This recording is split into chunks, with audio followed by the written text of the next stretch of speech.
There is a moment in The Walking Dead Dead City Season 3 premiere when new character Renata observes that Maggie and Negan fight like feuding siblings.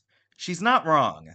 And the fact that the observation lands as a revelation rather than a joke tells you something important about what this season premiere is accomplishing. It's reframing a relationship that this show has spent 2 seasons justifying and finally allowing it to simply exist, with all the irritating, affectionate, exasperating familiarity of people who have been through too much together to pretend they are strangers. The episode opens with Maggie burying Ginny's body, a task that, on first consideration, seems like it should belong to Negan, who formed a deep bond with the girl. On reflection, it's exactly right that Maggie takes this burden from him. She knows what it cost him. The gesture costs her something, too, and Lauren Cohan plays it with the particular exhaustion of someone doing the right thing without expecting acknowledgement. Their subsequent argument over the grave has the texture of siblings who can't quite say what they actually mean to each other. Jeffrey Dean Morgan and Lauren Cohan have never been more comfortable with each other, and the show is comfortable letting that comfort do the work. The introduction of Renata and Luis, played by Aimee Garcia and Raul Castillo, is the premiere's most structurally significant development.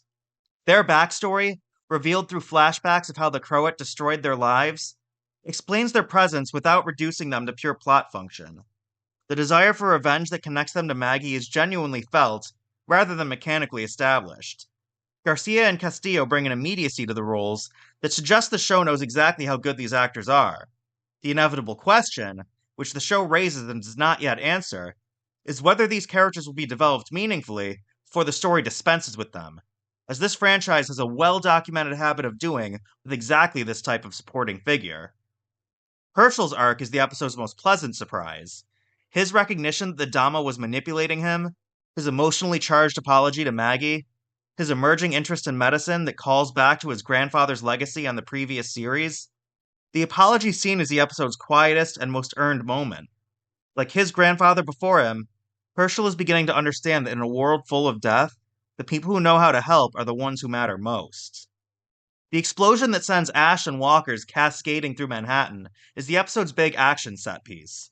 A reminder that this is still a show operating within the genre conventions of a franchise built on spectacular horror. It works, functionally, but the more interesting work is happening in the smaller spaces, between characters who are, at long last, learning to stop explaining their enmity and simply live with each other. New Babylon's bounty on both Maggie and Negan, rather than just Negan, is the season's most promising new development.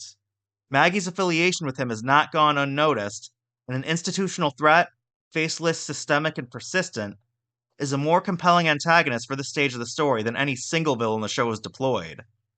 The Walking Dead Dead City Season 3 has a clear sense of what it wants to be. Two characters who have spent 2 seasons being forced together are finally, genuinely choosing to work together, in the specific way that people who choose the people who exhaust and sustain them in equal measure. The question of whether Renata and Luis will be given the development they deserve, or become the latest in a long line of supporting characters sacrificed to plot necessity, remains very much open. Trillium earns what it claims, a fresh start, and I am here for this new chapter. The Walking Dead Dead City Season 3 is airing now on AMC and AMC Plus, so let me know in the comments. Are you ready to see Maggie and Negan finally on the same side?